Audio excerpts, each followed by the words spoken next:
กรมใหญ่ตำรวจคุ้มครองการท่องเที่ยวกรมใหญ่สันติบาลกระทรวงป้องกันความสงบได้จัดกองประชุมสรุปการจัดตั้งปฏิบัติเวียกงานวีซ่าเฉพาะในโครงข่ายการท่องเที่ยวของตำรวจคุ้มครองการท่องเที่ยวทั่วประเทศในระหว่างวันที่29-30 ตุลาคม 2025เพื่อค้นคว้าปรึกษาหารือสรุปตีราคาคืนผลการจัดตั้งปฏิบัติเวียกงานวีซ่าเฉพาะในระยะผ่านมาปัญหาที่ยังคงค้างและพร้อมกันค้นคว้าทิศทางแผนการในโตหน้าให้เท็จเหมาะตามสภาพเงื่อนไขระยะใหม่โดยการเป็นประธานของพลจัตวาสายสมิงศรีวิไลหัวหน้ากลุ่มใหญ่สันติบาลมีบรรดาคณะกองบัญชาการป้องกันความสงบนครหลวงเวียงจันทน์พร้อมด้วยแผนกตำรวจท่องเที่ยวนครหลวงเวียงจันทน์และบรรดาเขง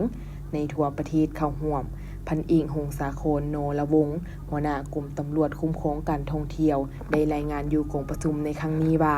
สภาพการท่องเที่ยวภายหลังได้เปิดปีท่องเที่ยวลาว2024และออกแจ้งการเกี่ยวกับการจัดตั้งปฏิบัตินโยบายยกเว้นวีซ่าให้นักท่องเที่ยวกลุ่มเป้าหมายในระยะปีท่องเที่ยวลาวเห็นว่ามีนักท่องเที่ยวเข้ามาท่องเที่ยวสาธารณรัฐประชาธิปไตยประชาชนลาวนับหลายขึ้นซึ่งเป็นการประกอบส่วนพัฒนาเศรษฐกิจสังคมของสาธารณรัฐประชาธิปไตยประชาชนลาวให้เติบใหญ่ขยายตัวกลายเป็นอุตสาหกรรมหนึ่งที่สร้างรายรับให้แก่ประเทศพร้อมทั้งสร้างเวียงเฮ็ดงานทำให้ประชาชนลาวบรรดาเผ่าได้เป็นอย่างดีในปัจจุบันผู้ประกอบการในโครงข่ายการท่องเที่ยวได้มีการขยายตัวอย่างต่อเนื่องได้เป็นเจ้าการในการต้อนรับนักท่องเที่ยวภายในและต่างประเทศด้วยความประทับใจด้านการบริการต่างๆเพื่อดึงดูดนักท่องเที่ยวให้เข้ามานับหลายขึ้น